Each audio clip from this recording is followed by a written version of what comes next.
সুপ্রভাত বন্ধুগণ। আজ 15ই আগস্ট, ভারতের স্বাধীনতা দিবস। সবাই স্বাধীনতা দিবস পালন করছে, কিন্তু আমরা আজকে এই দিবসে একসাথে হয়েছি প্রফেসর অনুপ ধরের সাথে, যিনি কিলিয়ান কোলার সেন্টার, জার্মানির, সেখানে পার্মানেন্ট ফেলো, এবং উনি প্রফেসর বিএম মুঞ্জল ইউনিভার্সিটিরও। এবং আমার কাছে ওনার আরো বড় পরিচয় হচ্ছে উনি একজন দার্শনিক। এবং আজকে আমরা যেই বইটা নিয়ে কথা বলবো ওনার সাথে, এটা তো অ্যাকচুয়ালি বই না, মানে এটা একটা দরজা খুলে দিয়েছে অনেক অনেক অনেক দিকে আমাদের। সেই বইটার নাম হচ্ছে রাজনীতির ভূত ভবিষ্যৎ। এটা হচ্ছে ওনার বই। এই বইটি উনি লিড অথার, এবং অঞ্জন চক্রবর্তী ওনার কো অথার, ওনার সহ লেখক। তো অনুপদা, অসংখ্য ধন্যবাদ সময় দেওয়ার জন্য আমাকে। আর আমি আমি আশা করছি আমাদের আলোচনাটা খুবই সুন্দর হবে, যেরকম আমরা দুজনে ডিসকাশন করেছিলাম। আচ্ছা, আমি ইংরেজি বাংলা মিশিয়ে বলবো, হ্যাঁ, আপত্তি নেই কোনো? না না না, ওকে। তিনি তো যেরকম আমরা আগে ডিসকাস করেছিলাম যে একটা ফ্রি ফ্লো কনভারসেশন হবে, তুমি হ্যাঁ। তোমার হৃদয়ের কথা বলো, হুম। আমার যেখানে যেখানে যা যা মনে হবে, আমার যা অনুভূতি হয়েছে, আমি আমার অনুভূতিগুলো তোমার সাথে এখানে আহ বিস্তারিতভাবে আহ, আলোচনা করব। দেখা যাক আমরা কিভাবে আলোচনাটা হ্যাঁ। এগোই। হ্যাঁ। তা হ্যাঁ। প্রথম প্রথম আহ বইটা পড়তে পড়তে আমি চ্যাপ্টার বাই চ্যাপ্টার যাচ্ছিলাম, তোমার সাথে ডিসকাশন করছিলাম সকালেও এটাতে আসার আগে। এ, সনাতন মার্ক্সবাদের আগে অব্দিও আমার বইটা বইটা পড়তে পড়তে প্রথমেই একটা যেটা মাথায় প্রশ্ন আসলো, যে তুমি তুমি কি অবলম্বন ধর্মী মানুষ, না কেন্দ্রিকতা ধর্মী মানুষ? আহ, আহ, সত্যি কথা বলতে কি, আহ, এই বইটা অঞ্জনদা আর আমি যখন লিখতে বসি, এবং বহু বছর ধরে এটা লেখা হয়েছে। আহ, আমার মূল প্রবলেমটা যেটা হয় আমার রাজনৈতিক জীবনে, আহ, যে কেন্দ্রিকতা আমাকে সবসময় পীড়া দিয়েছে। কেন্দ্রিকতা, যে কোনো ধরনের কেন্দ্রিকতা, এটা একটা রাজনৈতিক পার্টির কেন্দ্রিকতা, দলের কেন্দ্রিকতা, গোষ্ঠীর কেন্দ্রিকতা, কখনো কখনো আমাদের ডিপার্টমেন্টগুলোর কেন্দ্রিকতা আর কি, যে সবসময় কেন্দ্র, একটা সেন্টার, একটা একটা কেন্দ্রকে ঘিরে বাদবাকিটা আবর্তিত হচ্ছে। যেভাবে আমরা সোলার সিস্টেমটা ভাবি, আহ, একটা সূর্য আছে মাঝখানে, চারপাশে প্ল্যানেটগুলো আছে, প্ল্যানেটগুলো একদম অরবিটে আছে, অরবিট থেকে বেরোতে পারবে না। এই এই এই ভাবনাটা আম, কোথাও একটা আমাকে কষ্ট দিত সবসময়। পরিবারে কেন্দ্রিকতা, কখনো কখনো পিতার কেন্দ্রিকতা, আহ, কখনো কখনো মনস্তত্ত্ব বা সাইকো অ্যানালিসিস, মনোব্যাকরণ, আহ, পিতার কেন্দ্রিকতায় ভোগে, পিতৃনামের কেন্দ্রিকতায় ভোগে। তো আহ, কখনো কখনো আহ, কমিউনিস্ট পার্টিতে চেয়ারম্যান, সে ম্যানই হয় সাধারণত, চেয়ারম্যান। কখনো এরা এরা সব কেন্দ্রে থাকে এবং আজীবন চেয়ারম্যান থাকে। মানে রোলসগুলো সরে না। একবার যে চেয়ারম্যান হয়ে যায়, সে আজীবন মৃত্যু অবধি চেয়ারম্যান থাকে। এইটা একটা সমস্যা আমার বরাবর মনে হয়েছে, যে যে কোনো ধরনের কেন্দ্রিকতা আম, একটা সীমাবদ্ধতা নিয়ে আসে, আহ, কথায়, কাজে, চলনে, বলনে। আহ, এর বেশি বলছি না। আনন্দ, আটটু আটটু তুমি আটটু তুমি খুলতে পারো এটাকে। হ্যাঁ, এবার এই যখন তুমি আমি বইটা ইন্টারাপ্ট করো ইজিলি, আনন্দ, আচ্ছা, হ্যাঁ? না, আমাকে আমি আমি আমাকে অ্যাকচুয়ালি, অ্যালাউ করো না ওইভাবে। হ্যাঁ, হ্যাঁ। না তো আলোচনাটা তো এরকম যে আমি আমি তোমাকে খুলতে দেবো, তাই আমি আমি ঠিক সময় বলবো যে আচ্ছা, ঠিক তুমি আছে। তুমি বলো।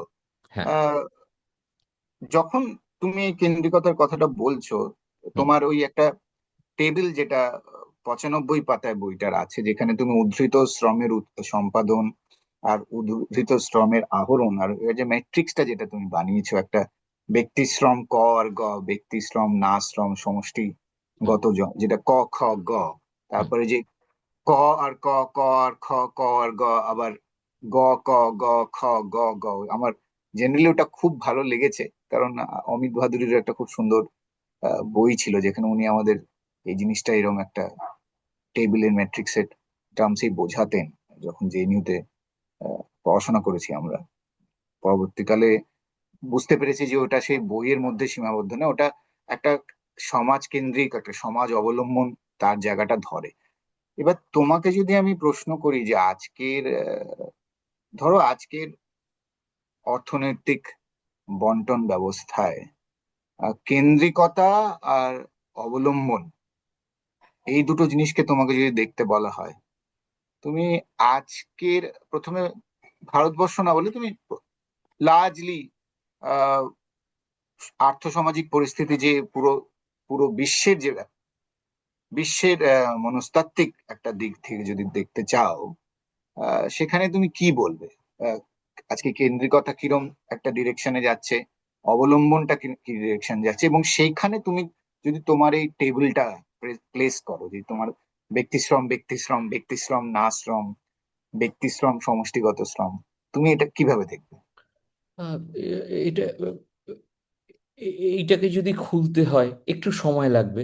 আনন্দ, যে আমরা একভাবে আহ, একটা অভ্যেসে পড়ে গেছিলাম মার্ক্সবাদে, যে আহ, যেটাকে এই বইতে আমরা বলেছি দুই শ্রেণীর তত্ত্ব। যে একদিকে বুর্জোয়া শ্রেণী আছে, একদিকে প্রলেতারিয়াত শ্রেণী আছে, এবং প্রলেতারিয়াত যেন একটা হোমোজিনিয়াস মাস, আবার বুর্জোয়াও যেন একটা হোমোজিনিয়াস মাস। তা প্রথমেই এই কেন্দ্রিকতাটাকে ভাঙা দরকার, যে এই দুটো স্পেসই ইন্টারনালি হোমোজিনিয়াস নয়। তাহলে ক্যাপিটাল লেবার ইন্টারনালি হোমোজিনিয়াস নয়, এটাকে কেন্দ্রিকতায় আনা যায় না। এটা এটা মাল্টি লেয়ার্ড, এটায় অসংখ্য অগণন, এই কথাটা বারবার বারবার এসছে বইতে। আহ, কেননা আসলে এইটা ধরার জন্য বাংলা ভাষাও তৈরি করতে হয়েছে। আনন্দ, হুম, তুমি দেখেছো হুম, নিশ্চয়ই হুম, যে বইটায় বারবার বারবার আমরা বাংলা ভাষা তৈরি করার চেষ্টা করছি। কেননা নতুন কনসেপ্ট লাগে, নতুন আম, চিন্তা চেতনা, আইডিয়াকে ধরার জন্য। আহ, বা উল্টোটা, মানে হুম, এটা এটা এটা দুটো সাইডেই কাজ করে, যে নতুন নতুন কনসেপ্ট ছাড়া, যেমন প্রলেতারিয়েত একটা নতুন কনসেপ্ট, অ্যাকচুয়ালি ক্লাস বা শ্রেণী একটা নতুন কনসেপ্ট মার্ক্স জন্ম দিচ্ছে। তার আগে আমরা অন্যভাবে ভাবতাম, যে কেউ খ্রিস্টান, কেউ জু, কেউ আহ, মুসলিম। আহ, এই এর বাইরে যে আরেকটা ভাবে আমাদেরকে ভাবা যেতে পারে, সেটাই ক্লাস, সেটাই শ্রেণী, অ্যাকচুয়ালি, যে আরেকভাবে ভাবা যেতে পারে পৃথিবীকে। তো আহ, এটা মার্ক্সের ব্রিলিয়ান্স, মার্ক্সের মনসিয়ানা, যে যে উনি একটা নতুন কনসেপ্টের জন্ম দিতে পেরেছিলেন, ক্লাস অ্যাজ আ কনসেপ্ট। এবার সাধারণত আমরা যেটা ভুলই করেছি বলা যেতে পারে, সেটা হচ্ছে ক্লাসকে আমরা সরলীকৃত করেছি, রিডিউস করেছি রিচ অ্যান্ড পুয়ারের মধ্যে, বড়লোক গরিবের মধ্যে। বড়লোক গরিব পৃথিবীতে আগেও ছিল, আর পৃথিবীতে যে বড়লোক গরিব আছে, এটা এটা বলার জন্য মার্ক্সকে লাগে না। আহ, তোমাদের জেএনইউর গঙ্গা ঢাবায় যে ছেলেটা চা দেয়, সেও জানে পৃথিবীতে বড়লোক গরিব আছে, সে জানে আমি গরিব। যিনি জেএনইউতে গাড়ি চালিয়ে ঢুকছেন বেরিয়ে যাচ্ছেন, উনি বড়লোক। উনাদের উনাদের বাড়ি বড়, আমার বাড়ি ছোট, আমার ছাদ দিয়ে জল পড়ে। আহ, তো বড়লোক গরিব পৃথিবীতে আছে, এটা বলার জন্য মার্ক্সকে লাগে না। এক, দুই, পৃথিবীতে কিছু মানুষ পাওয়ারফুল, শক্তিশালী, আর কিছু মানুষ দুর্বল, এটা বলার জন্য মার্কসকে লাগে না। এটা তোমার গাঙ্গাঢাবার ওই ছেলেটা জানে। ঠিক আছে। আম, আম, যে ওকে তুই বলে অ্যাড্রেস করা যায়, কিন্তু ওকে আম, মাস্টারমশাইদের আপ বলে অ্যাড্রেস করতে হবে। তো ও জানে কে তু কে আপ দিল্লি শহরে, আম, এমনকি জেএনইউ। তো এই জায়গা থেকে এটার জন্য মার্কসকে লাগে না। এটা এটা মার্কস অলরেডি জানতো। এটা অজানা ছিল না ইউরোপিয়ান সমাজেও। আর আমাদের আমি যদি এর নাম দিই ছোটু, যে এই চাটা এনে দিচ্ছে, এই ছোটু, এই ছোট ছোট মানুষ ছোটু, সে জানে, সে জানে, সে জানে যে কিছু মানুষ পাওয়ারফুল আর আমি পাওয়ারলেস, আর কিছু মানুষ বড়লোক আর আমি গরিব। তাহলে মার্কস কি করলো? মার্কস ক্লাস বলতে তাহলে এই দুটোকে বোঝায়নি। মার্কস অন্য কিছুকে বুঝিয়েছে। একটা অন্য কিছু ক্লাসের মানে বা শ্রেণীর মানে। সেটা কি? মার্কসের কাছে শ্রেণীর মানে হচ্ছে যারা উদ্বৃত্ত কে ঘিরে যে প্রক্রিয়াটা চলছে, একটা প্রোডাকশন স্পেসে যে উদ্বৃত্তটা তৈরি হচ্ছে, সেই উদ্বৃত্তটাকে ঘিরে, এটাই এটাই মার্কসের brilliance. It's a concept class. যে যে উদ্বৃত্তটা তৈরি হচ্ছে, এই উদ্বৃত্তটা এবার কোথায় যাবে? এই উদ্বৃত্তটা কি তিনি আহরণ করবেন, যিনি কোনো কাজ করেননি, যিনি বাড়িতে বসেছিলেন, যিনি শুধু মিনস অফ প্রোডাকশন কিনেছেন? নাকি এই উদ্বৃত্তটা সে আহরণ করবে বা তিনি আহরণ করবেন যে কাজটা করেছে? তাহলে প্রশ্নটা খুব পরিষ্কার একদম মার্কসের কাছে। যে উদ্বৃত্ত তৈরি হচ্ছে গঙ্গা ধাবায়, এই উদ্বৃত্ত ছোটু আহরণ করবে,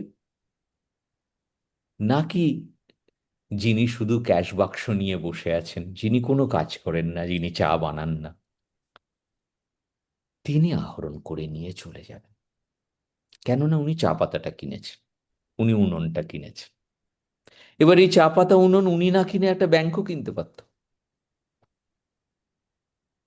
এবং আমরা সেখানে ব্যাংকে ইন্টারেস্ট দিয়ে ওটার একটা পার্সেন্টেজ রিটার্ন করে দিই ইউজুয়ালি। তাহলে এখানে যিনি ক্যাশ বাক্সে বসে আছেন, তার কাজের জন্য, তিনি যে কাজটুকু করছেন তার জন্য তিনি কিছু পেতে পারেন, কিন্তু তিনি কি পুরো উদ্বৃত্তটা নিয়ে চলে যাবেন? এইটা মার্কসের প্রশ্ন। এটাকেই মার্কস শোষণ বা এক্সপ্লয়টেশন বলছেন।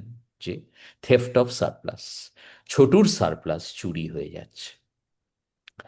এবং এটা, যেহেতু আমরা এটা একটা পাবলিক ফোরামে কথা বলছি, এটা বোঝাটা এত শক্ত নয়। আহ, ধরা যাক আনন্দ, আমি একটা বই লিখেছি, আমি একটা পিএইচডি করেছি, আর আমার পিএইচডিটা যখন বই হলো সেটা আমার সুপারভাইজারের নামে বেরোলো, এটা আমাদের কারো ভালো লাগবে না। বা এমনকি আমার পিএইচডিটায় আমার সুপারভাইজারের নামটা যুক্ত হয়ে গেল, এটা কারো ভালো লাগে না অ্যাকচুয়ালি। এবার ওই কেউ না বলতে পারে না অ্যাজ এ স্টুডেন্ট, কিন্তু কিন্তু কিন্তু সরি অনুপদা, হ্যাঁ, আহ কিন্তু তুমি একদম ঠিক বলেছো, কিন্তু সমস্ত কর্মসংস্থানই বিভিন্ন ফর্মে যে উদ্বৃত্তের চলে যাওয়াটা বিভিন্ন বিভিন্ন নাম দিয়ে, বিভিন্ন এই না, প্রবৃত্তিটা তো আমরা সারাক্ষণ দেখছি। যেটা সারাক্ষণ আমি হচ্ছে। নেক্সট হুম, প্রশ্ন তো আসবো, তুমি বলো। সারাক্ষণ, হুম। সারাক্ষণ দেখছি, বিভিন্ন বিভিন্ন ফর্মে, বিভিন্ন লেয়ারে এটা হচ্ছে। তুমি একেবারে, সেটা জেনপ্যাক্টে যাও, আমেরিকান এক্সপ্রেসে যাও, একেবারে, একটা কর্পোরেটে একেবারে, যাও, আইভি লিগে যাও, কিছু এসে এখানকার যায় না, এখানকার কিছু, ইউনিভার্সিটিতে যাও, হ্যাঁ, যেখানে খুশি থিঙ্ক ট্যাঙ্কে যাও, এই সর্বত্র, প্রক্রিয়াটা সর্বত্র এটা সর্বত্র। হচ্ছে, সর্বত্র এটা হচ্ছে। এবার আম, আহ, এবার এই জায়গা থেকে আম, আমরা দেখতে পাবো যে উদ্বৃত্তের উৎপাদন, উদ্বৃত্তের সম্পাদন, উদ্বৃত্ত কে তৈরি করছে আর কে আহরণ করছে, এটা নানান প্রক্রিয়া আছে। এইটাই ব্রেক বইটার, এইটাই কেন্দ্রিকতাকে ভাঙা। যে উদ্বৃত্ত নানাভাবে সম্পাদন হচ্ছে, আহরণ হচ্ছে। চটচট করে যাই, একটা মানুষ একটা ফটোকপি শপ চালাচ্ছে, একটা মানুষ তার ক্ষেতে চাষ করছে। আমি ইচ্ছে করে আরবান রুরাল দুটোই বললাম, এটা আরবান রুরালের ব্যাপারই নয়। একটা মানুষ এটা খেতে চাষ করছে, সে নিজে খাটলো, চাষ করলো, ঠিক আছে, এবং সেখানে যে উদ্বৃত্তটা উৎপাদিত হলো, সেই উদ্বৃত্তটা সে নিজেই আহরণ করলো। সে চালটা, গমটাকে বেচতেও পারে, নাও বেচতে পারে। এই চাষের জমিটাতেই একটা মানুষ কাজ না করতে পারে, একটা সমষ্টি কাজ করতে পারে। সেই সমষ্টি একটা পরিবার হতে পারে। পরিবার উদ্বৃত্তটা সম্পাদন করলো, উৎপাদন করলো, এবং পরিবার উদ্বৃত্তটা আহরণ করলো। এটা আরেকটা পথ হতে পারে। এটাই আবার একটা, আমরা এটাকে কমিউনিস্ট কালেকটিভ বলবো, একটা কমিউনিস্ট কালেকটিভ হতে পারে। যে আমরা, ধরে নাও আনন্দ, তুমি, আমি, অরিন্দম, ঠিক আছে, আম, সারনাথ, আমরা সব এক জায়গায় চলে এলাম, এসে আমরা চাষ করলাম, যেটাকে আমরা অতীতে কমিউন বা কালেকটিভ কাল্টিভেশন বলার চেষ্টা করেছি।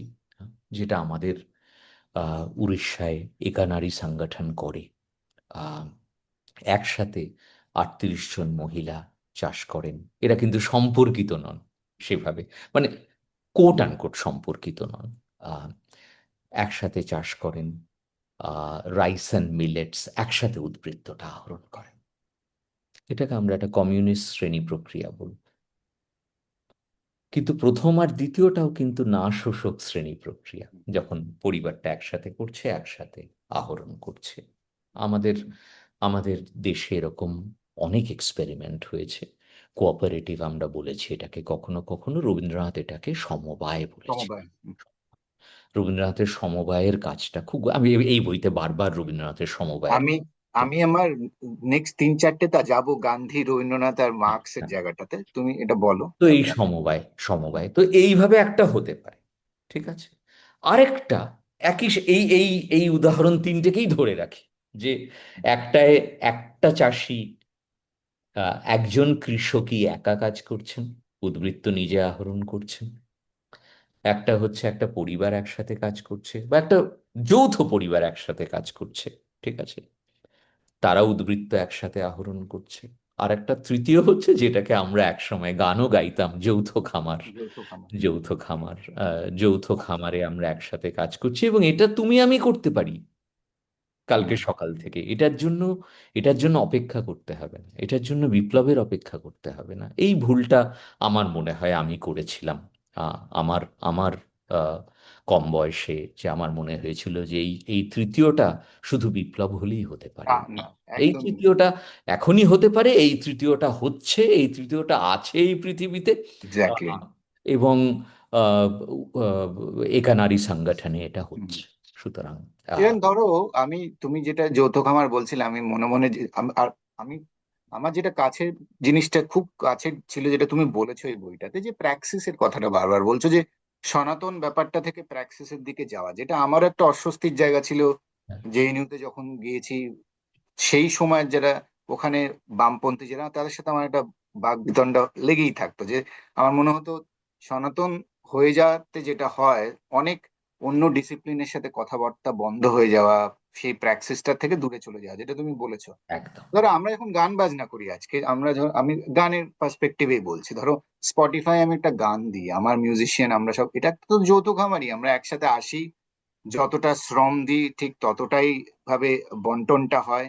হয়তো শুটটা আমি করছি, কম্পোজিশনটা আমি করছি, ক্রেডিটটা ঠিক যায়, কিন্তু যে উদ্বৃত্তটা আসে ওই ডিজিটাল প্ল্যাটফর্মটা থেকে, সেই উদ্বৃত্তটা ফাইনালি, মানে এটা আমি একটা কাউন্টার ফ্যাকচুয়াল হিসেবে দিচ্ছি, যে প্ল্যাটফর্ম ইকোনমি এক জায়গায় তোমায় জোম্যাটো বয়েজদের শোষণটাও তৈরি করছে, যেখানে জোম্যাটো বয়েজরা তুমি দেখছো অত বৃষ্টি ঝড় ঝাপটা, আমি যত দেখি আমার এই পুরো কোভিড এর সময় এটাই মনে হতো, তারা সব কিছু, তাদের জ্বর, তাদের কোভিড হয়েছে, যায় আসে না, তার একটা মপেডে করে রাত 3টে খাবার পৌঁছে দিয়ে যাচ্ছে। ধরো জোরবাগে যে জায়গাটায় আমি থাকি, আমি বিকেদাত কলোনিতে থাকি, কিন্তু জোরবাগ একটা সো কল পাওয়ারফুল একটা এলিট, একটা রিচ, সে 3টের সময় এসে দিয়ে যাচ্ছে। তার বাড়িতে তখন কি হচ্ছে, সেই উদ্বৃত্তটা কার কাছে যাচ্ছে? Same platform economy. ঠিক। আবার আরেকটা এন্টারটেনমেন্ট প্ল্যাটফর্ম ইকোনমি কিন্তু আবার একটা ডেমোক্রেটাইজেশন, একটা ইকুয়ালিটি, একটা যৌথ খামারও আনছে। হতে পারে, হতে এই পারে। এই জায়গাটা তুমি একটু বলো তো, এই এইটা আমার জায়গাটা, এই খুব। জায়গাটা একটু টাচ করে যাই। হ্যাঁ। হ্যাঁ। আম, প্র্যাক্সিসের প্রশ্নটায় আসবো। সেটা হচ্ছে এইটা, এইটা এই জন্যই বড় লোক গরিব লোকের প্রশ্ন নয়। এটা ফার্স্ট ওয়ার্ল্ড থার্ড ওয়ার্ল্ডের প্রশ্ন নয়। এটা এন্টারটেনমেন্ট আর ওল্ড স্টাইল প্রোডাকশনের প্রশ্ন নয়। এটা যে কোনো কোথাও হতে পারে। এটা একটা আইটি সেক্টর হতে পারে। রাইট। এইভাবে উইপ্রো টিসিএস ভাবা যেতে পারে। রাইট।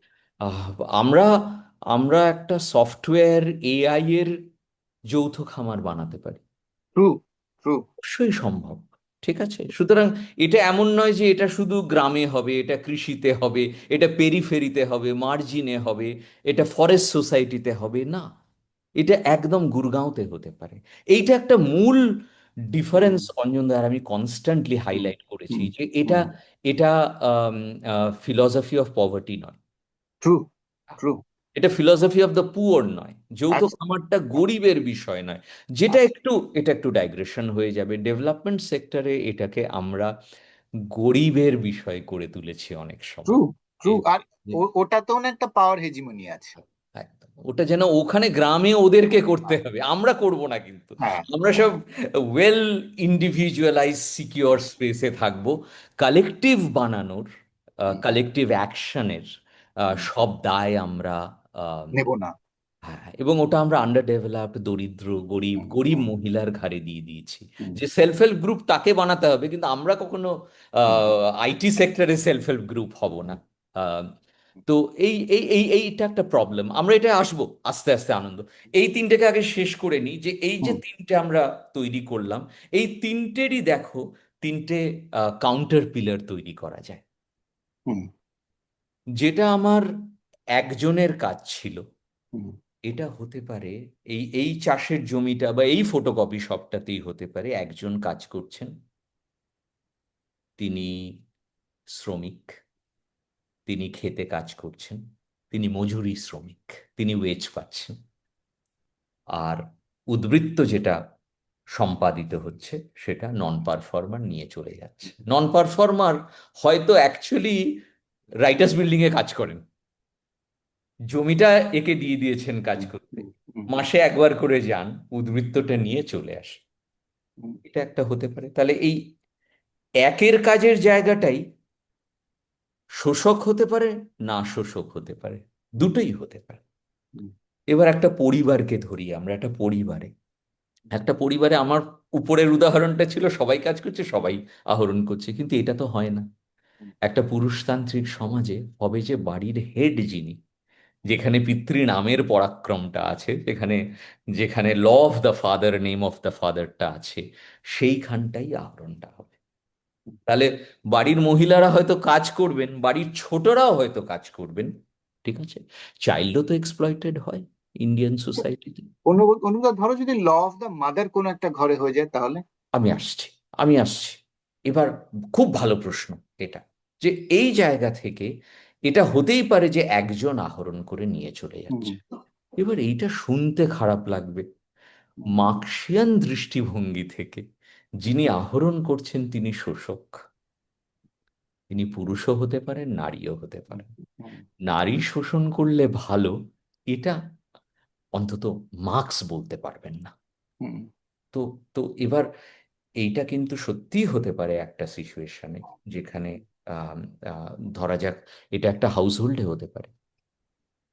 এটা একটা আম, আমরা ডাব্বা ডেলিভার করি। হুম। হুম। ধরা যাক খাবার ডেলিভার করি দুপুরবেলা একটা, কয়েকটা অফিসে।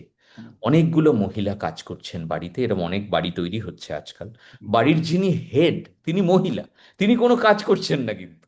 ঠিক আছে, হুম। উনি শুধু মিনস অফ প্রোডাকশনটা কিনেছেন, আম, ডাল চাল পানির। ঠিক আছে, এবার এই যে ডাব্বাটা ডিস্ট্রিবিউটেড হচ্ছে, এখানে যে উদ্বৃত্তটা আহরণ হচ্ছে সেটা হুম। কিন্তু ওই মহিলা আহরণ করছেন। সুতরাং হুম।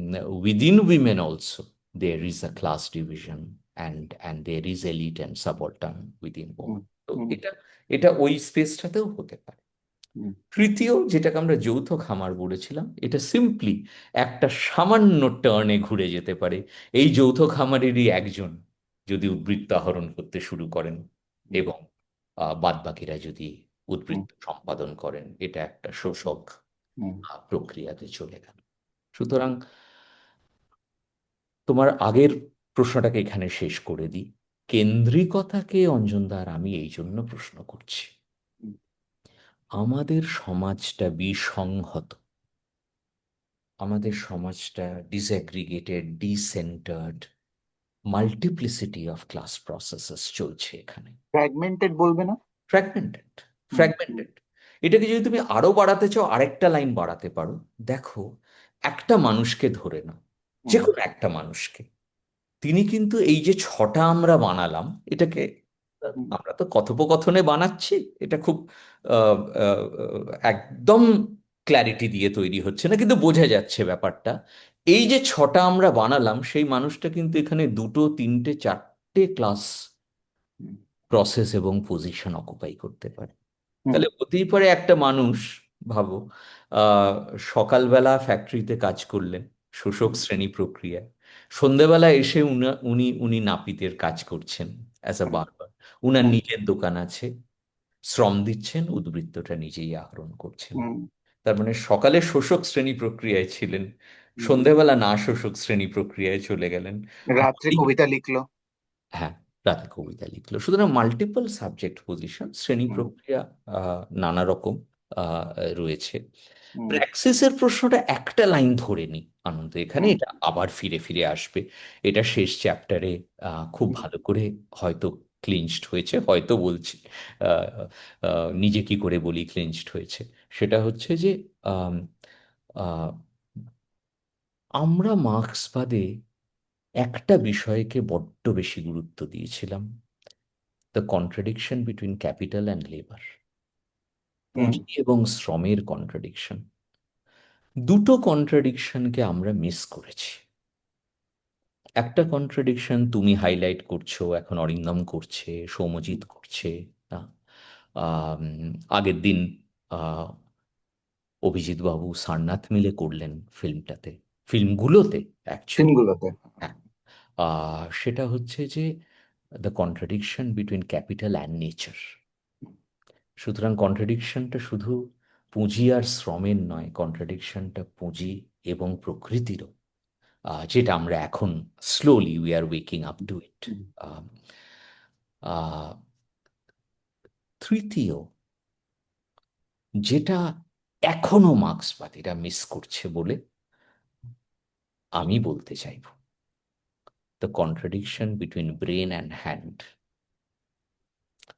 মাথা খাটানো আর গতর খাটানোর কন্ট্রাডিকশন, মাথার কাজ আর হাতের কাজের কন্ট্রাডিকশন, যেটা কখনো কখনো বড় লোক ছোট লোক, এটা স্পিভাকের হ্যাঁ। ফ্রেজ, আমার নয়, বড় লোক ছোট লোক, হুম, ব্রাহ্মণ শূদ্রর কন্ট্রাডিকশন, পুরুষ নারীর কন্ট্রাডিকশন হয়ে হুম, দাঁড়ায়, ক্যাপিটাল লেবারেরও কন্ট্রাডিকশন হয়ে হুম। দাঁড়ায়। এইখান থেকে প্র্যাক্সিসের প্রশ্নটা আহ, আমি মনে করি মার্ক্সবাদীরা মিস করেছে। একটা জায়গা আমার মনে হয় আরেকটা মিস করেছে, মানে আমার যেখানে এত বছর ধরে আমার মানে অনেকের সাথেই এত তর্ক বিতর্ক হয়েছে, এর মানে এই না যে আমি মার্ক্সবাদ পড়িনি, আমি সারাক্ষণই পড়াশোনা করেছি, কিন্তু সেই প্রক্রিয়াটার সাথে আমার একটা অস্বস্তি ছিল, যেটা জেএনইউতে দেখেছি। সেই অস্বস্তিটা বিভিন্ন জায়গায় বলেওছি, প্র্যাক্সিস থেকে কেন সনাতনতাটার দিকে চলে আসছে, যে এই যে মাথা গতর মনটাও উধাও হয়ে গেছে পুরো। মন, মনটা তো মনটা নেই, ভীষণ ভাবে উধাও হয়েছে, এটা মনটা তুমি নেই। খুব ভালো বললে, খুব ভালো বললে। আমরা আমরা শরীরটাও দেখিনি, হ্যাঁ, শরীরটা শুধু মাস্কুলার সেন্সে দেখেছি। হ্যাঁ, হ্যাঁ, আহ, যার ফলে লেবার পাওয়ার, এই হুম, পার্সপেক্টিভ থেকে শরীরটাকে দেখেছি, পরে ওই জন্য হ্যাঁ, ফ্রয়েডকে লাগলো। হ্যাঁ। ও আমার ও ফ্রয়েডকে লাগে কেন? হ্যাঁ, হ্যাঁ, ও সে শরীরটাকে উদ্ধার করলো, ও সে আহ, উদ্ধার করলো। উদ্ধার করলো হ্যাঁ, শরীরটাকে ফ্রয়েড, হ্যাঁ, এবং শুধু মাস্কুলার বডি থেকে আরো হ্যাঁ, অনেক একটা এক্সপ্যান্ডেড রাইট। বডির নোশনে গেল। আর মন, তুমি খুব ইম্পর্টেন্ট পয়েন্ট বলছো, আমরা মন, আবেগ। মানে ধরো লাকান পড়লাম যখন, আমার লাকান, তুমি আর ঋষি আমাকে প্রচুর পড়তে দিলে, পড়াশোনা করতে দিলে, সেগুলো আমি পড়লাম। শেয়ার্ড হেল্পলেসনেস, সিম্বলিজম, ইমাজিনারি এই সিচুয়েশন, এই যে তিনটে দৃশ্য বিশ্ব, এগুলো কেন আসবে না? আমি মানে এর তো কোনো আমি লজিকই খুঁজে পাই না আসা কেন দরকার আসবে। তো, আসা দরকার তো, আসা দরকার তো। কেন কমোডিটি একটা অবজেক্ট নয় তো? Commodity exactly. একটা অবজেক্ট অফ ডিজায়ার। তাহলে আকাঙ্ক্ষা, প্রয়োজন, নিড, হুম। দাবি এবং ইমোশনকে যদি না ধরতে পারি, তাহলে আমরা ক্যাপিটালিজম বা পুঁজিবাদকে ধরতে পারছি না। আহ, তো এই জায়গা থেকে আহ, আহ, আহ, একটা একটা লাইন আমি কখনো কখনো বলি, আমার মনে হয় মার্কস এটা দেখানোর চেষ্টা করেছেন যে ক্যাপিটালিজম করেটা কি? It hmm. Converts a relationship between human beings, living breathing human beings with emotions, with a soul, with a psyche, with a body, hmm. into a relationship between things, hmm. commodity and money. It makes it a relationship between a commodity and a wallet. But hmm. it's not a relation. Human life is not a relationship between a commodity and a wallet, between two things. Human life is a relationship between two human beings. Unless and until তুমি একটা খুব interesting point বললে, যে তুমি ধরো AI humanoid interference যদি ঢুকিয়ে দাও, কনসিয়াসনেস, মেশিন কনসিয়াসনেস ঢুকিয়ে দাও, আমার মনে হয় মার্কসিয়ান থটটাকে অন্যভাবে দেখার একটা সময় হয়ে গেছে। আর ওইটা আরেকটা challenge to hmm. Marxian thought. Hmm. আমি ইনফ্যাক্ট এআই কে আর্টিফিশিয়াল ইন্টেলিজেন্স বলি না। হ্যাঁ। আমি এআই কে অল্টারনেটিভ ইন্টেলিজেন্স। অল্টারনেটিভ ইন্টেলিজেন্স বলি। আহ, যেভাবে পাখির, গাছের, পোকার ইন্টেলিজেন্স আছে, there can be machine intelligence. এবার এবং সেখানেও একটা সাবঅল্টারনিটি, মানে আমি অনেকদিন ধরে লিখছি, ভাবছি হ্যাঁ, মানুষ সাবঅল্টার্ন হয়ে যেতে পারে ওই অল্টারনেটিভ ইন্টেলিজেন্সটা। মানে হতে পারে। এবার কোন মানুষ সাবঅল্টার্ন হবে কোন সেটা মানুষ একটা সাবঅল্টার্ন প্রশ্ন। হবে? যেটা অভিজিৎ বাবুর আর হ্যাঁ। সারনাথের ফিল্মের হ্যাঁ। পরে আলোচনা হচ্ছিল যে হ্যাঁ। হ্যাঁ। ইকোলজিক্যাল ক্রাইসিস কাকে এফেক্ট করবে আর কে ইনসুলেট হ্যাঁ। করে নিতে পারবে নিজেকে ফ্রম ইকোলজিক্যাল ক্রাইসিস। তো এইটাও একটা প্রশ্ন। So so so we have to see AI also through the class angle. আচ্ছা, আরেকটা জিনিস বলো। ওই দিন আমি বারবার অভিজিৎ বাবু আর সারনাথের ওটা দেখছিলাম তোমার সাথে, যেটা আমার ভাবাচ্ছে, জিনিসটা ক্রাইসিসে হলেই কি একটা ক্যাপিটালিস্ট কন্ট্রাডিকশনের লেন্স দিয়ে দেখার দরকার আছে? না, crisis multiple levels, a psychic ক্রাইসিসও তো crisis, Anand. Why is economic crisis the only form of crisis? না, আমি ইকোলজির কনটেক্সটে বলছি। আজকে আচ্ছা, ইকোলজিক্যাল ক্রাইসিসটা হওয়ার যেই হলো, সেই মুহূর্তে এই লেন্সটা আমরা নেচারকে আনছি। তো এটা তো আগেও আগেও তো এইভাবে দেখা যেত। আমরা যদি 4,000 বছর আগের ইতিহাস দেখি, আমরা তো খুব ইন্টিগ্রেটেড, না? হ্যাঁ, তো হ্যাঁ, তো এইটা আমার কোথাও মনে হয় একটা ইউরোপিয়ান হেটারোডক্সিক্যাল শিক্ষা ব্যবস্থা থেকে আমাদের বেরোতে হবে। আই এম সরি, মানে তুমি হ্যাঁ। অন্যভাবে নিও না। না, না, না, এটা আমার মাঝে মাঝে মনে হয়। I might be wrong. না, না, এটা এটা এটা ভাবার, এটা ভাবার আনন্দ। কেননা এটা কিভাবে আসছে আমাদের কাছে। এটা আমরা একদিন কথা বলতে পারি। এটা ওই প্রাকৃতায়নের সেকশনটা পুরোটাই হ্যাঁ। এটার উপরে হ্যাঁ। অ্যাকচুয়ালি, হ্যাঁ। যে হ্যাঁ। কিভাবে কনসেপ্টস ইউরোপ থেকে ট্রাভেল করছে, আসছে আমাদের কাছে, আর আমরা ভাবছি ওই কনসেপ্টটাই আমার লাইফ হ্যাঁ। ওয়ার্ল্ডটাকে এক্সপ্লেন করে দেবে। তুমি তুমি আর অঞ্জনদা যে অ্যাবরিজিন আর ন্যাচারাল, এই দুটো শব্দ নিয়ে যে এত খেলেছো পুরো হ্যাঁ, বইটাতে, হ্যাঁ, সেটা অসাধারণ। এবং ডিকলোনাইজ হওয়া মানে কি, হ্যাঁ, হ্যাঁ, হ্যাঁ, এ কি মানে, বারবার কি মানে, বারবার বলছো। কি। তোমার শেষ চ্যাপ্টারে, তুমি যেহেতু শেষ চ্যাপ্টারের রেফারেন্সটা দিলে, এখানে তুমি যদি একটু আরেকটু বোঝাও যে এই যে রাজনৈতিক বিকল্প থেকে রাজনীতির বিকল্প, এই জায়গাটাকে একটু ধরে বোঝাও আমাদের আরো। দেখো আনন্দ, একটা জিনিস হয়েছে যে আমরা আহ, সবসময় ভেবেছি রাজনীতিটা গিভেন, রাজনীতিটা করতে হবে, রাজনীতিটা করতে হবে, এবং রাজনীতিটা কিভাবে হবে সেটা নিয়ে প্রশ্ন। এবার বামপন্থী হবে না ডানপন্থী হবে, নাকি মাঝখানে কিছু একটা হবে, এটা একটা স্পেকট্রামের মতো আর কি। এবার কেউ এদিকে টাল খেয়ে আছে, কেউ এদিকে টাল খেয়ে আছে, এবং আমাদের সব সময় বিকল্প রাজনীতি নিয়ে ডিবেট হয়েছে আমাদের মধ্যে। তুমি তুমি ভাবো, তুমিও দেখেছো এটা। তোমার তোমার কম বয়সে আমিও দেখেছি, এখনো দেখছি কিছুটা। সেটা হচ্ছে যে ওই লেফট পার্টিগুলো ডিভাইড হয়ে যায়, সব ডিভাইড হয়ে যায়, ডিভাইড হয়ে যায় আপ টু লোহিয়াইটস।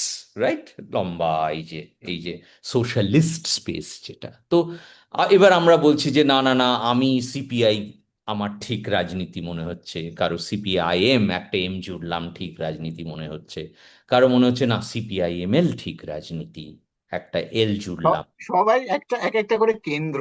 একটা করে কেন্দ্র, এবং সবারই মনে হচ্ছে যে আমার তাই ঠিক। পথটাই পথ। ঠিক আছে? এবার এই যে কেউ এসইউসিআই করছেন, এইভাবে প্রত্যেকে আলাদা আলাদা আলাদা করে, আবার আমরা ডান বামেরও লড়াই ইত্যাদি করছি আর কি। কিন্তু হুম। আহ, সবই পুরো আলোচনাটা হচ্ছে রাজনীতি নামক হুম। ধারণাটাকে হুম। গিভেন বা অ্যাকসেপ্টেড ধরে নিই, হুম। ওটাকে আর প্রশ্ন করা হচ্ছে না। রাইট। প্রশ্ন হচ্ছে যে আমি শার্ট পরবো, কোন রঙের শার্ট পরবো, হুম। কিন্তু শার্টই পরবো। হুম। এবার আমি শার্টই কেন পরবো? হুম। আমাকে কবে থেকে শার্ট পরানো হলো? আমাকে কবে থেকে শেখানো হলো শার্ট পরতে হয়? হুম। এই প্রশ্নটা যদি কেউ করে, এইটা করতে গেছি এখানে, যে শার্টই পরতে হবে, হুম। এটাই বা কেন? এটা তো হতেই পারে যে শার্ট না পরে আমি কুর্তা পরতে পারি, হুম। আমি কুর্তাও না পরে খালি গায়ে থাকতে পারি। যেটা একসময় ভারতবর্ষে খুব কমন ছিল। একসময় ছিল, হুম। একসময় ছিল। হ্যাঁ। হুম।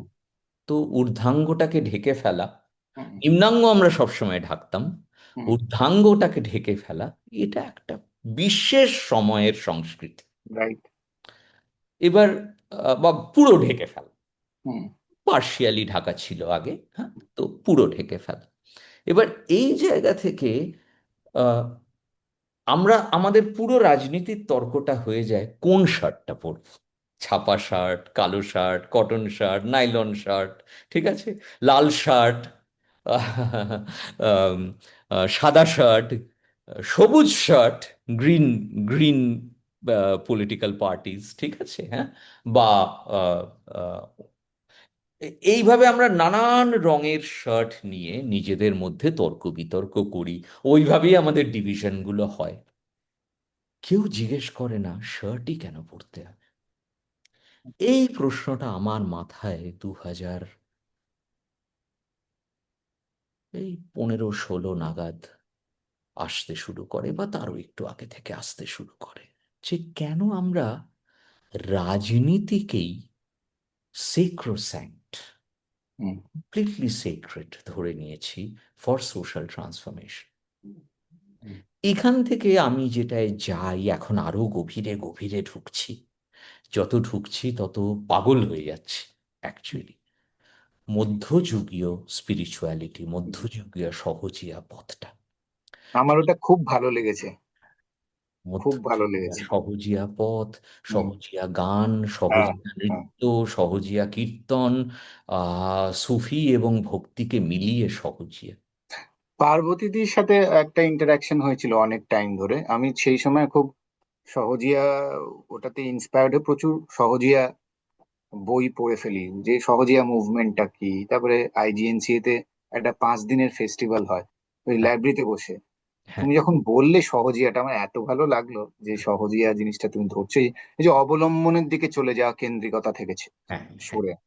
এবং আহ, এটা একটু কন্ট্রোভার্সিয়াল, তাও বলছি। সেটা হচ্ছে, আমি রিলিজিয়ান আর স্পিরিচুয়ালিটির মধ্যে একটা কঠিন পার্থক্য করি। আমি স্পিরিচুয়ালিটিকে রিলিজিয়ানের সহোদর হিসেবে দেখি না, আমি স্পিরিচুয়ালিটিকে দেখি রিলিজিয়ানের কেন্দ্রিকতার ওকে। ক্রিটিক হিসেবে,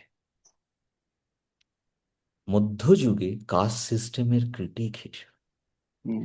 মধ্যযুগে ধর্মীয় অন্ধভাব, ধ- হুম। ধর্মান্ধতার ক্রিটিক হিসেবে, রুল বেসড কেন্দ্রিকতার ক্রিটিক হিসেবে, হুম। হুম। গান দিয়ে, নৃত্য দিয়ে, হুম। মন দিয়ে, শরীর দিয়ে হুম। সেই ক্রিটিকটাকে বিল্ড কর। আমি স্পিরিচুয়ালিটিকে দেখি রিলিজিয়নের আদার হিসেবে, রিলিজিয়নের ক্রিটিক হিসেবে, কেন্দ্রিকতার ক্রিটিক হিসেবে। এবং মধ্যযুগে, যদি আমরা এভাবে বলতে চাই, মধ্যযুগে পলিটিক্যাল কোনটা? মধ্যযুগে পলিটিক্যাল হচ্ছে স্পিরিচুয়ালিটি, যেটা religious orthodoxy based society, social order, economic form, political form, cultural ফর্মকে ভেঙে নতুন সমাজের পুনর্নির্মাণ করার চেষ্টা করছে, রূপান্তরের চেষ্টা করছে, সমাজ রূপান্তর, মানুষ রূপান্তরের চেষ্টা করছে। তো রাজনীতিকে যদি রূপান্তর এবং পুনর্নির্মাণের নিরিখে ভাবি, তাহলে ওয়েস্ট থেকে মডার্ন পলিটিক্সের যে ধারণাটা আমাদের কাছে এসেছে গত 200 বছরে, সেটাই রূপান্তর এবং পুনরুজ্জীবন সমাজের, বা পুনরুত্থান বা পুনর্নির্মাণের একমাত্র পথ নয়। এইটা কন্ট্রোভার্সিয়াল, আনন্দ।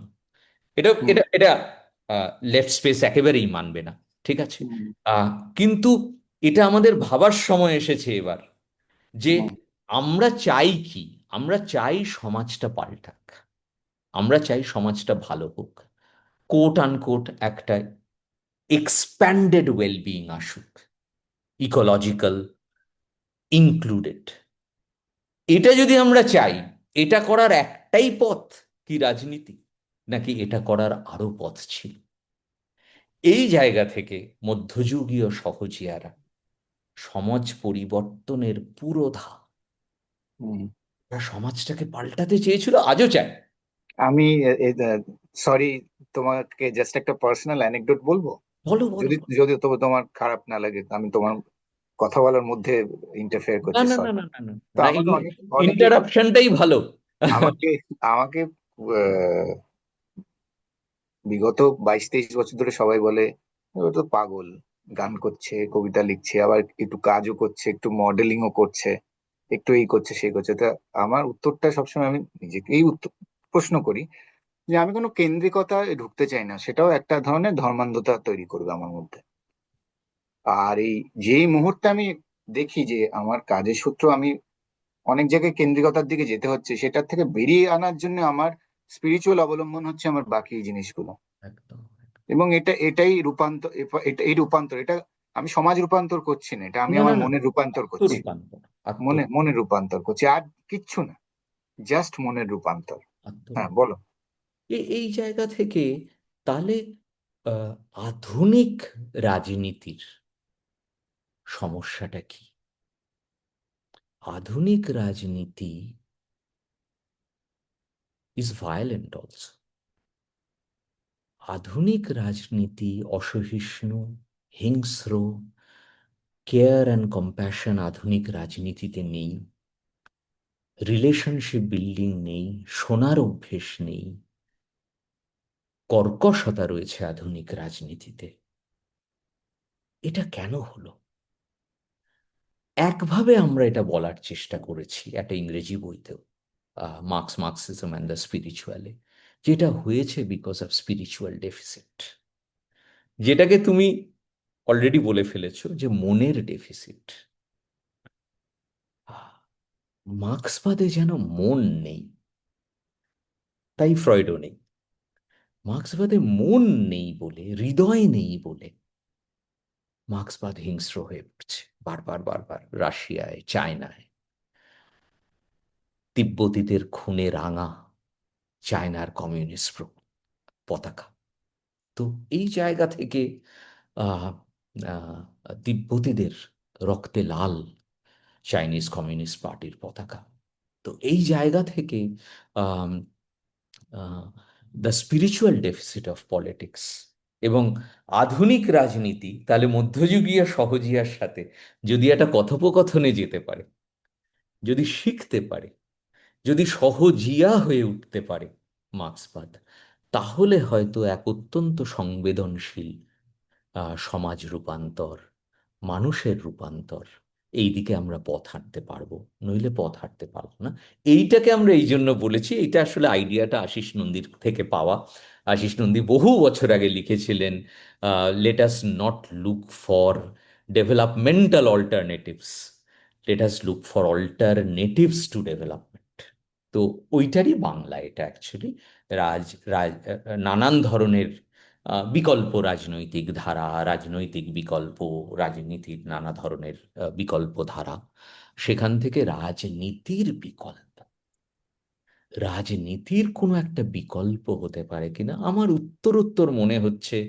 আমি যত বাউল ফকিরের পথ ধরে হাঁটছি, এবং এখানে আমি শিশু, আমি শিখছি অ্যাকচুয়ালি ওদের সান্ধ্য ভাষাগুলোকে একটু একটু করে, ওই কুয়াশা, হ্যাঁ, মেঘ পিয়নের ব্যাগের ভেতর মন খারাপের দিস্তা। মেঘ পিয়নের ব্যাগের ভেতর মন খারাপের ওই দিস্তাটা যেমন যেমন ধরছি, তত বুঝতে পারছি যে আধুনিক পশ্চিমী রাজনীতির চেয়ে মধ্যযুগীয় সহজিয়া পথটা সমাজ এবং মানুষের রূপান্তরের, সমাজ এবং মানুষের পুনর্নির্মাণের অনেক সংবেদী পথ, অনেক সেন্সিটিভ একটা পথ। দু এবং হাজার 2004 সালে আমি, হয়তো অনেকেই অপছন্দ করলে আমার কিছু করার নেই, যেটা সত্যি সেটাই বলছি। তো জেএনইউতে যখন 2002-এ ঢুকলাম, তখন একটা ওই সই করার ড্রাইভ হতো, লেফট সবাই হোস্টেলে। তা অবভিয়াসলি জেএনইউর অনেক ভালো দিকও আছে। তা আমি বলেছিলাম, আমাকে 2 ঘন্টা ধরে একটা বিতর্কে কনভিন্স করতে হবে যে এই পথটার মধ্যে কেন্দ্রিকতা নেই, একটা বাউল অবলম্বন আছে। এবং যখন সেই 5 দিন ধরে আমিও এগ্রি করছি না, তখন আমি সেই সইটা করিনি। কারণ আমার মনে হয়েছিল, তুমি যে পন্থাটা বললে, যে এই যে পাশ্চাত্য থেকে মন হারিয়ে যাওয়া, যে ব্যাপারটা, যে মনটা কিন্তু আমাদের প্রাচ্য অথবা আমাদের সামাজিক অবস্থানে আমরা যত যত ইতিহাস দেখি, সব জায়গায় মন নিয়ে প্রচুর বেশি চর্চা, খুলে দেওয়া, একদম, একদম। যেটা ওই প্রক্রিয়ায় নেই, মানে একদমই নেই। অর্থনৈতিক যে অবলোকন, যেভাবে আমরা, যে লেন্সটা দিয়ে আমরা ইভেন ইকোনমিক্সটাও পড়িয়েছি, সেই জন্য হুম। মনটা তো উধাও হয়ে গেছিল না। সে হৃদয়ে উধাও হয়ে যায়। হৃদয়, মন, এবং সেইটা আজকে জেনে তোমার সাথে ওই ডিসকাশনটা হচ্ছে যে আজকে হঠাৎ যখন ক্রাইসিসটা এসেছে, আমরা হঠাৎ করে হৃদয়, মন, হ্যাঁ, সব বলতে এইগুলো শুরু করেছি। সব বলতে শুরু করেছি। হ্যাঁ, কিন্তু 2002-এ কেন ছিল না? হ্যাঁ, 97-এ কেন ছিল না? হ্যাঁ, না, এটা তো খুব ন্যাচারালি হওয়া উচিত ছিল আমাদের। একদম, একদম, আমাদের দেশের মাটিতে এরা একদম, এইটাকে প্র্যাকটিস করছে, একদম, একদম, আমরা কেন এদের দেখলাম না? একদম, একদম। এবং আহ, এই বইটা ওই জন্য গান্ধী আর রবীন্দ্রনাথে গেছে, রবীন্দ্রনাথ অ- বেশি অ- করেই। এরা অসাধারণ। দুজনেই, এরা দুজনেই কিন্তু দেখো হ্যাঁ, মধ্যযুগীয় সহজিয়াটা থেকে একদম, আহ, একদম, আহ, রসটা টানছে। ওদের একদম। যে সমাজ রূপান্তর, সমাজ পরিবর্তনের বটবৃক্ষটা, ওই বটবৃক্ষটা কিন্তু মধ্যযুগীয় এবং যুগে। আমার এত ভালো লাগলো ওই জায়গাটা, তুমি যেটা 1882-তে ফাইনালি এক জায়গায় মার্কস ওর যে ফেলিয়ারটা, যেটা নিজের ইতিহাস। বলছে যে আমি, তা এইগুলো কেন বলা হয়নি 25 বছর আগে, 30 বছর আগে, মানে এবং আনন্দ, তোমার আহ, শুনলে বোধহয় দুঃখই হবে আর কি। লেট মার্কস নিয়ে, শেষ জীবনের মার্কস নিয়ে প্রথম লেখা হয় আমাদের দেশে বাংলায় 12 মাস পত্রিকায়। হ্যাঁ, রাইট, রাইট, এটা আমরা উদ্ধৃতও করেছি এখানে। রাইট, তোমরা রেফারেন্সে দিয়েছো, টিকাতে আছে তোমার। এবং আমারই মাস্টারমশাই পার্থ চ্যাটার্জি, স্যারই বলছি, স্যার বলতাম ক্লাসে, পার্থদা বলতাম না। কিন্তু আম, স্যার এই কাজটা করেছিলেন অনেক অনেক আগে, অনেক অনেক আগে, 1987, 88, ওইরকম সময়তে 12 মাস পত্রিকায় এটা বেরিয়েছিল। বাঙালিও পড়েনি, সারা দেশ তো পড়েইনি। আহ, এবার তুমি বলতে পারো ওটা তো বাংলায় লেখা হয়েছিল, ঠিক আছে। হুম। আমি এটা আম- আমার আসলে, আমার আসলে আম, আহ, আমার CSSC-তে আমার এমফিলের কাজটা লেট মার্কসের উপরে। আহ, আমি এটা দেখেছি, আমাকে তুলিও বলেছিল তোমার হ্যাঁ, এই কাজটা। লেট মার্কসের উপরে আমি কাজ করি 2001-2002 সালে। হুম। 2001-2002 এরম সময়তে আমি লেট মার্কসের কাজটা করি।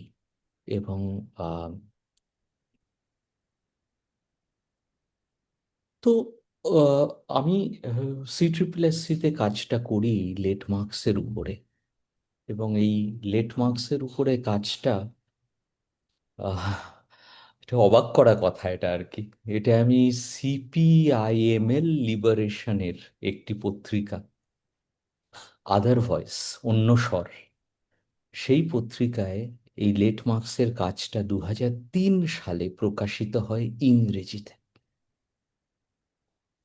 এবং আমি ধরে নিচ্ছি এই পত্রিকা JNU-তেও আসতো, কিন্তু কেউ এই কাজটা কোনো রকম খেয়ালও করে না। আহ, এবং আমার আগে অফকোর্স অনেক অনেক ডিটেলে জাপানে হারুকি ওয়াদা আর শানিন, এরা কাজ করেছিলেন। লেট মার্কস বলে একটা বই ছিল। আহ, তখন ওই ওই সময়ে CSSC-তে এই কাজটা করার সময় আমি এথনোলজিক্যাল নোটবুকস মার্কসের প্রথমবার পড়ি এবং ওটাকে ধরেই লিখি। আম, এবং আর্গিউ করি লেট মার্কসকে নন ওয়েস্টে নিয়ে আসে, না পশ্চিমে। Russia, India, Algeria, Latin America, এবং না পশ্চিমে আসার ফলে লেট মার্কস নন ক্যাপিটাল বা না পুঁজিকেও দেখতে পেতে শুরু করে। এই জায়গা থেকে 2003 সালে এটা হয়। অ্যাকচুয়ালি আমি অঞ্জনদার কাছে কৃতজ্ঞ, even as an economist and a Marxist. He noticed it, he did not miss it, যে অনুপ এটা লেট মার্কস এর এই ওপেনিংটা করেছে এবং এখানে একটা আহ, উম, উম, বিকল্প মার্ক্সবাদ আছে একটা। এই পথটায় একটা বিকল্প মার্ক্সবাদ লেট মার্কস থেকে তৈরি হতে পারে। একটা দক্ষিণী মার্কস বলা যেতে পারে। আহ, বা বা পূবের মার্কস, পূব দিগন্তের মার্কস একটা। আমরা এটা একটা বাংলা লেখাও লিখেছি, বাংলায় মার্কস। মার্কস একটা বেঙ্গল ভিলেজ নিয়ে লিখছে, যেটা অনুবাদ করেছিলেন আহ, পার্থ পার্থবাবু, পার্থ স্যার এটা অনুবাদ করেছিলেন। মার্কসের বেঙ্গল ভিলেজের উপর লেখাটা। আর এই জায়গা থেকে অঞ্জনদা এটাকে পিক আপ করে তারপরে আমার সাথে। আহ, এবং 2009 সালে আমরা প্রথম ডিটেলে লেট মার্কসের উপরে লিখি। বেঙ্গল ভিলেজটা কোন সময়ের বেঙ্গল ভিলেজকে উনি দেখছিলেন? 1881, 1882, 83-তে মার্কস মারা যাচ্ছেন। আহ, মার্কস যদি বেঁচে থাকতেন, না, উনি ওটা ওটা ওটা আমি বুঝতে পেরেছি। ওটা তুমি তোমার রেফারেন্সের টিকাতেও রেখেছো যে 1881-82, ওটা বলছি না। আমি বলছি ধরো আহ পার্থবাবু যখন দেখছেন বেঙ্গল ভিলেজের কনটেক্সটে, উনি কোন সময়ের বেঙ্গল ভিলেজের কনটেক্সটে উনি 1881-82 এই না, ভাবধারাটাকে না, দেখালেন? ওটা না, ওটা কি? না, আহ, পার্থদা এটা লেখেননি, কোনো লেখা নয় এটা। পার্থদা মার্কসের লেখাটাকে অনুবাদ করেছিলেন। ওকে, ওকে, লিখেছি আমরা ওকে। ওটার উপরে, উনার অনুবাদটাকে অবলম্বন করে। কিন্তু সেটাই বইতেই আছে, চ্যাপ্টারটা বাংলায় মার্কস। কিন্তু পার্থদা আসলে মার্কসের লেখাটা একদম জাস্ট অনুবাদ করে দেন, যে এটা পড়ো, একবার পড়ে দেখো। এই জায়গা থেকে তারপরে 12 মাসের পত্রিকায় একটা লম্বা ডিবেট চলে লেট মার্কস নিয়ে। একটা ডিবেট হয়, সেই ডিবেটটা আহ, যাই হোক, কেউ খেয়াল করেননি ওই সময়। এবং ওই সময় কিন্তু পশ্চিমবঙ্গে লেফট পার্টি ইজ ইন পাওয়ার। আমার যেটা মনে হয়, ইফ আই মে সে, অনেক অনেক লেফটিস্ট রেগে যাবে আমার ওপর, যে হয়তো কেন্দ্রিকতা অবলম্বনকে চাপিয়ে দিয়েছে সেই সময়। একদম, একদম। এইটাই সমস্যা। ওই সময় 34 বছরের left front government is in power in Bengal, আর লেট মার্কস নিয়ে একটা কাজ হচ্ছে। আহ, অবশ্যই ওনারা সবাই আমার মাস্টারমশাই, ওনারা শুরু করেছিলেন। আহ, আহ, আমি ছাত্র মাত্র এখানে, জাস্ট ওনাদের ছাত্র। কিন্তু 2003 সালে এটা বেরোলো, পশ্চিমবঙ্গেই বেরিয়েছে, কলকাতাতেই পাবলিশড হয়েছে। কিন্তু even the left circle did not take note of it. 2003-এও তো left party is in power in Bengal. তো এন্টায়ার ফেজটা 87 to 2003 is is Bengal, is the left in Bengal actually. তারই মধ্যে লেট মার্কসের কাজটা হচ্ছে। আহ, মাস্টারমশাই করছেন, তারপরে তার ছাত্র করছে। আম, আহ, কিন্তু নোবডি টুক নোট অফ ইট। 2009 সালে ডিসপ্লেসমেন্ট ডিসলোকেশন ইন ডেভেলপমেন্ট নিয়ে যে বইটা অঞ্জনদা আর আমি লিখি, তাতে ডিটেলে এই লেট মার্কসের অ্যাঙ্গেলটা আসে। দুটো চ্যাপ্টার ওখানে আমরা লিখি লেট মার্কস নিয়ে। ওটাকে এগোই, আরো এগোই আর কি। আমি একা করছিলাম তার আগে, অঞ্জনদা সাথে আসায় আহ, ভালো হয়, এবং অনেক অনেক বেশি কনফিডেন্স পাই অ্যাকচুয়ালি। একা করতে ভয় লাগছিল কোথাও কোথাও, কারণ রিজেকশনও হচ্ছিল এই জায়গা থেকে। আহ, তোমার 15ই আগস্টের দিন তোমার প্রচন্ড আহ, অমূল্য সময় নিয়েছি, অলমোস্ট 1 ঘন্টা 14 মিনিট আড্ডা মারতে মারতে হয়ে গেছে। তুমি আর 15 মিনিট দিতে পারবে কিছু প্রশ্ন? হ্যাঁ হ্যাঁ, হ্যাঁ, অবশ্যই অবশ্যই। তারপর হ্যাঁ, আজকের এবং খুব লম্বা না করি তাহলে। হ্যাঁ হ্যাঁ, হ্যাঁ, তাহলে 1.5 ঘন্টায় আজকের শেষ করি। কথোপকথনটা আমরা এখানটায় শেষ করে আবার কন্টিনিউ করবো, কারণ তোমার বইটা নিয়ে লিটারেলি একটা সেমিস্টার কাটিয়ে দেওয়া যায়, চারটে চারটে মাস কাটিয়ে দেওয়া যেতে পারে, সেটা আমার মনে হয়েছে। তুমি এই তুমি কিছুটা তো বলেই ফেললে, 1881 82, যেটা মার্কস, গান্ধী, রবীন্দ্রনাথের সম্পর্কে তুমি রেফারেন্সটা টেনে দিলে। তুমি আমাকে এই জায়গাটা নিয়ে যদি আরেকটু বোঝাও। এই আহ মানে আমি পড়ে তো একটু বোঝার চেষ্টা করেইছি, কিন্তু জলের ধারাটা যেখান থেকে বেরোচ্ছে সেই জায়গাটা দেখতে পাওয়ার অনুভূতিটা তো অন্যরকম। তুমি এই যে গল্প ছয়, একটা খুব ইন্টারেস্টিং জায়গা আমার লেগেছে যে তুমি গল্পর মাধ্যমে যে জায়গাটা বলেছে, গল্প 1, গল্প 2, গল্প 4, ব্যাধের গল্পটা বললে, ব্যাধের আগে স্মল ইজ বিউটিফুল বললে, ব্যাং ও নারীর যে অ্যাডভার্টাইজমেন্টটা তুমি বললে, ওটা খুব ইন্টারেস্টিং। আমার ওই জায়গাটা এত সুন্দর লেগেছে। এখানে তুমি যদি এই মৃতের সহিত কথোপকথন গল্পটা নিয়ে একটু বলো। ঠিক আছে, এটা দিয়ে আজকে শেষ করি। এটা আম, আম, উম, আসলে আম, একটা প্রবলেম তুমি আজকে ধরেছো আনন্দ, শুরুতে কেন্দ্রিকতা। আরেকটা প্রবলেম মার্ক্সবাদের রয়েছে। কেন্দ্রিকতা যদি একটা প্রবলেম হয়, একটা দিকের প্রবলেম হয়, আহ কেন্দ্রীভবন, কেন্দ্রিকতা, কেন্দ্রীকরণ, কেন্দ্র কেন্দ্র কেন্দ্র, ah party, politburo, central committee. দেখো, আবার নামটার মধ্যেই একটা কেন্দ্র আছে। কেন্দ্রীয় কমিটি, সেন্ট্রাল কমিটি, সেন্ট্রালিজম, সেন্ট্রিজম, দুটোই। এটা যদি প্রবলেমের একটা সাইড হয়, মার্ক্সবাদের প্রবলেমের আরেকটা সাইড হচ্ছে, এবং অন্য অনেকগুলো আমরা তুলেছি: প্রকৃতির সাথে সম্পর্ক না থাকা, মন না থাকা, হৃদয় না থাকা, কান্না না থাকা, আবেগ না থাকা, অনুভূতি না থাকা, শরীর না থাকা। এতগুলো আমরা আকাঙ্ক্ষা না বুঝতে পারা, আহ, এতগুলো আনকনশিয়াস, অবচেতন বুঝতে না পারা, মনোব্যাকরণ বুঝতে না পারা। আমরা অর্থনীতির ব্যাকরণটা বুঝেছি, কিন্তু মনের ব্যাকরণটা বুঝিনি। এইটা একটা। অর্থনীতির অর্থনীতির ব্যাকরণও ঠিক না। আমার যেটা বিভিন্ন সময়, আমি প্রথম কমিউনিস্ট ম্যানিফেস্টো পড়ি যখন 99 না 2000 সালে, বইটা এখনো আমার কাছে আছে। তারপর অ্যালেন বেদুর কমিউনিস্ট হাইপোথিসিস পড়েছি, বিভিন্ন জিনিস পড়তে থাকে, অ্যালেন ফিন, পাশাপাশি চর্চা করেছি। কিন্তু আমার যেটা মনে হয়েছে, প্রক্রিয়াটাই ধরে শুধু দূর থেকে, দূর থেকে, কারণ একটা না আনকমফোর্টেবল স্পেস আছে, যেই ভেতরে কাছে আসতে চায় লেন্সটা নিয়ে, অবচেতনটা ধরা পড়ে যায়, সেটার প্রতি খুব কমফোর্টেবল ছিলেন না মার্কস। ওইটাই সমস্যা, এবং ওটাই সমস্যা মার্ক্সবাদের।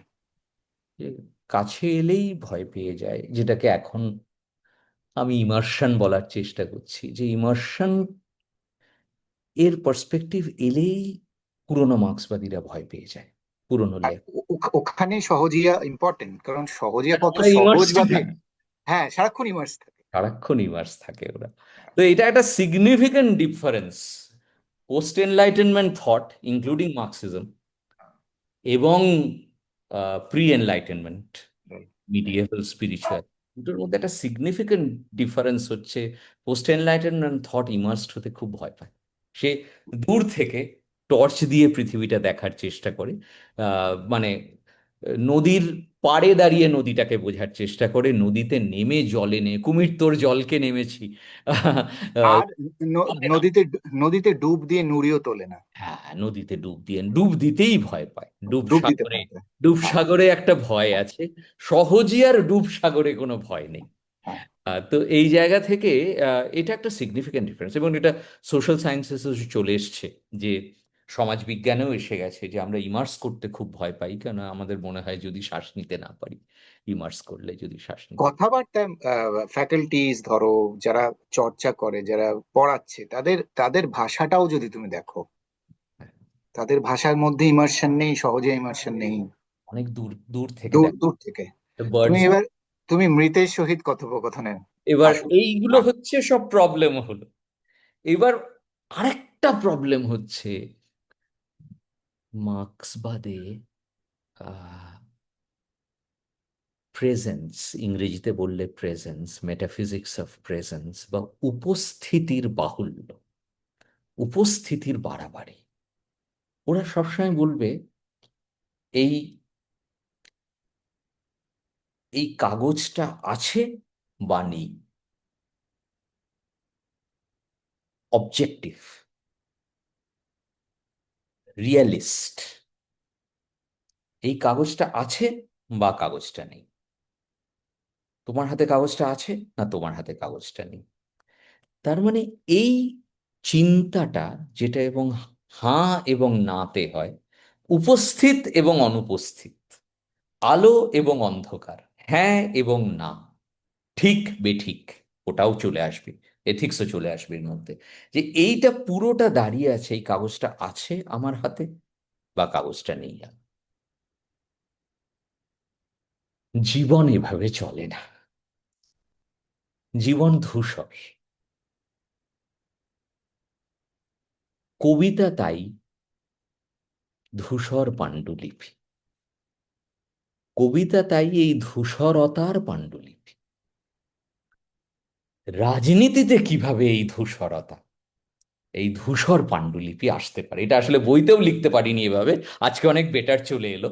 ঠিক আছে, ধূসর পাণ্ডুলিপি আমরা ধরতে পারি না, মার্ক্সবাদ ভয় পেয়ে যায় পাণ্ডুলিপি ধূসর হলে, কারণ আমরা একদম ক্লিয়ারলি একটা শত্রু চাই, একটা মিত্র চাই, একটা হাঁ চাই, একটা না চাই, একটা ঠিক চাই, একটা বেঠিক চাই, কাগজটা আছে উপস্থিত, কাগজটা নেই অনুপস্থিত, পরিষ্কার চাই এটাকে।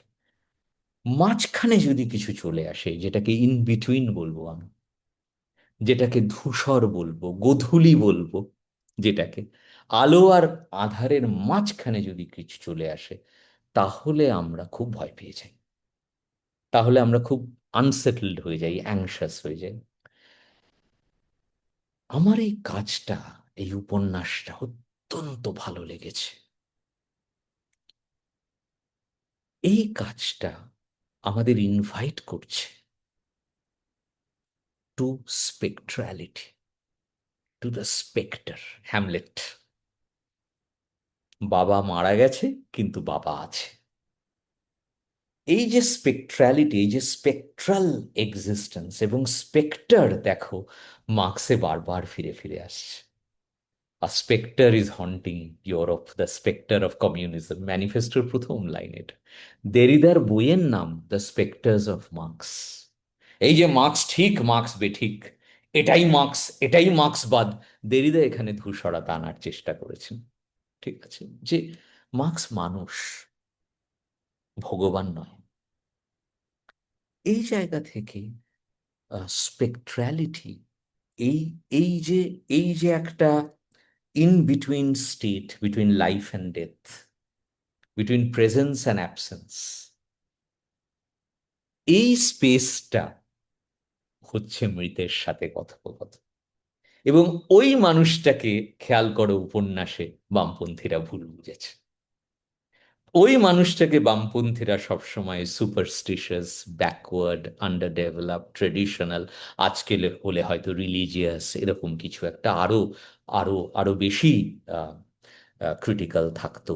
আহ, ওই স্পেসটাকে আমরা ধরতে পারিনি। ওই যে মানুষটা কথা বলছে মৃতের সহিত, ওই যে মানুষটা কথা বলছে যে মানুষগুলো যেন নেই কিন্তু আবার আছেও, এটাই তো মেমরি, এটাই তো কবিতা, এটাই যেটা তুমি মন বলছো, এটাই তো হৃদয়।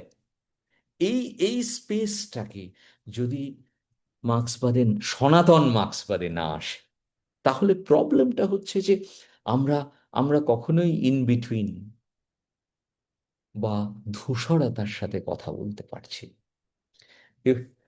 আনন্দ, একটা লাস্ট লাইন, আমি একদম তোমার প্রথমটায় ফিরে যাচ্ছি, ওই যে ক, খ, গ, ওই যে ওগুলো আর কি, ওটা কি করলো? অ্যাকচুয়ালি তো শ্রেণী অবস্থান, শ্রেণী প্রক্রিয়াগুলোকে ধূসর করে দিল।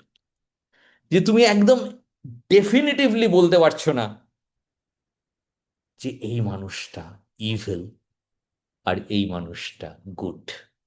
তাহলে beyond good and evil, beyond presence and absence, এই জায়গাটা মৃতের সাথে কথোপকথন খুলতে পারে আর কি। না, আমাদের শিক্ষা ব্যবস্থাতেও তো মৃতের সাথে কথোপকথন হয় না, না সেই জন্যই তো আমার মনে হয় এই প্রবলেমটা। হয় না। অ্যাকচুয়ালি পোস্ট এনলাইটেনমেন্ট থটে এই জন্যই আহ, আহ, আহ, একটা প্রবলেম আছে। আমরা যেটা দেরিদার সারা জীবনের কাজ অ্যাকচুয়ালি, যে উপস্থিতির দর্শনটাকে আহ, সমস্যায়িত করা, প্রবলেমাটাইজ করা, এবং পরিণতিতে আমি বলবো, বাংলা ভাষায় এটা করা যাবে, ইংরেজিতে করা যাবে না, স্থিতির দর্শনটাকে, স্থিত, স্থিত, স্থিতধী, তুমি আহ, যেখানে পাগলামোর জায়গা নেই, উন্মাদনার জায়গা নেই। উন্মাদ শব্দটা খারাপ শব্দ নয়, উন্মাদ থেকে হ্যাঁ, মানে উন্মাদের মধ্যে স্থিতদি নেই, এটা কে কে কে ডিসাইড করেছে? এটা তো আরো বেশি স্থিতধী হয়তো সে। হ্যাঁ, হ্যাঁ, এক অনন্য অনন্য বা অন্যতর স্থিতধা, সেটা হয়তো। কিন্তু আমরা এটা ধরতে পারি না, কারণ আমরা একদম রিজন অ্যান্ড হ্যাঁ, ম্যাডনেস, হ্যাঁ, রিজন অ্যান্ড আনরিজনের একটা সিম্পল হ্যাঁ, ডিভিশন। হ্যাঁ। তো আহ, মার্ক্সবাদ বড় যুক্তি সর্বস্ব আর কি। ওই জন্য ওই আসলে গল্পের কলোনি চ্যাপ্টারটা, যদি তুমি আমায় জিজ্ঞেস করো যে আম, কোন চ্যাপ্টারটা সবচেয়ে ইম্পর্টেন্ট এই বইতে, আমি বলবো গল্পের কলোনি। তুমি হয়তো দুর্গাপূজার চ্যাপ্টারটা বলবে, কিন্তু আমি গল্পের কলোনি বলবো। এবং কিছু এসে যায় না, কোনটা আসলে ওরম করে ইম্পর্টেন্ট হয় না। এক একটা খণ্ড ইম্পর্টেন্ট হয়, ফ্র্যাগমেন্ট আসলে, এবং এক এক সময়ে এক একটা ফ্র্যাগমেন্ট ইম্পর্টেন্ট হয়ে যায়। কিন্তু গল্পের কলোনিটা এই জন্য ইম্পর্টেন্ট যে এটা প্রবলেমটাকে দেখাচ্ছে অ্যাকিউটলি আর কি। আর লাস্ট চ্যাপ্টারটা যেন একটা একটা সমাধান বলবো না, সমাধান বলতে আমার ভয় লাগছে, ওইভাবে সমাধান হয় না, কিন্তু যেন কোথাও একটা যাওয়ার, একটা ফিউচার ওরিয়েন্টেড লাস্ট চ্যাপ্টারটা।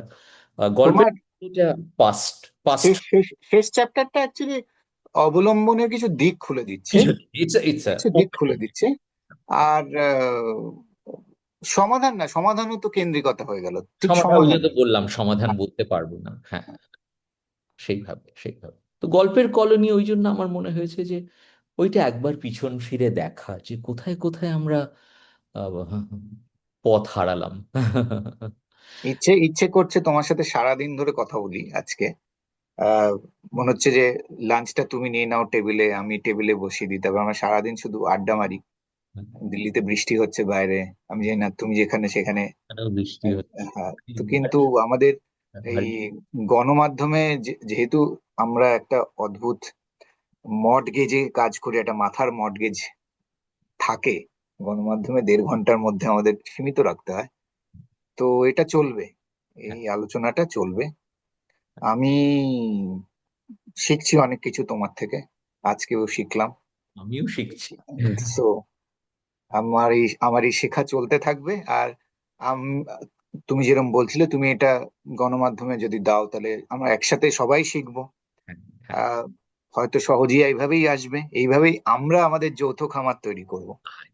আমার মনে হয় এটা খুব সুন্দর লাস্ট লাইন। এভাবেই এভাবেই সহজিয়া যৌথ খামার তৈরি হতো। Beautiful last line. ওকে, অসংখ্য ধন্যবাদ। অসংখ্য ধন্যবাদ তোমাকে আনন্দ, যে তুমি আহ, এতটা সময় দিচ্ছ এবং এই আলোচনাটা করছো। কেননা আহ, এই বইটা আমরা মাথা দিয়ে লিখিনি, আহ, মন দিয়েও লিখিনি, আসলে হৃদয় দিয়ে লিখেছি। আহ, তো তুমি আহ, আহ, হৃদয়ে ছুঁয়ে যাচ্ছ মাঝে মধ্যে কথোপকথনে। এটা এটা একটা প্রাপ্তি, এবং we are grateful to you. আমি আমি ব্যথিত আর গ্রেটফুল তোমার কাছে, কারণ কুসুমের মন ছিল না, কিন্তু এই বইটাতে সারা প্রত্যেকটা চ্যাপ্টারই আমি শুধু মনই পেয়েছি। তো সেই জন্য আমি যখনই তোমার সাথে দেখা হলো আমি বললাম এটা করতে হবে। এটা এটা জাস্ট এটা আমাদের করা দরকার, কারণ এরকম একটা বই যেখানে প্রত্যেকটা পাতায় মনের সাথে কথোপকথন হচ্ছে খুব কম। আর আহ, অনেক বছর ধরে এইটাই আমার স্ট্রাগল ছিল, যে মানুষকে বোঝানো যে মার্ক্সবাদ মানে এরম না যে তোমাকে একটা পলিটিক্যাল পার্টি এই, তুমি নিজের ফর্মে বিভিন্ন প্র্যাক্সিসে পড়াশোনা করে অনেক কিছু করতে পারো। একজন সেটাকে লিখেছে, ধরেছে। তো অতএব আমাকে আমার এটা করারই ছিল। ধন্যবাদ। ধন্যবাদ আনন্দ। খুব ভালো লাগলো। আমরা এটা আবার নেক্সট কোনো একটা দিন যখন তোমার সময় হয় আমরা এটা করবো। আরেকবার কথা হবে। অসংখ্য ধন্যবাদ তোমার সঙ্গে। ওকে, আমি এটা ওকে করে দিলাম।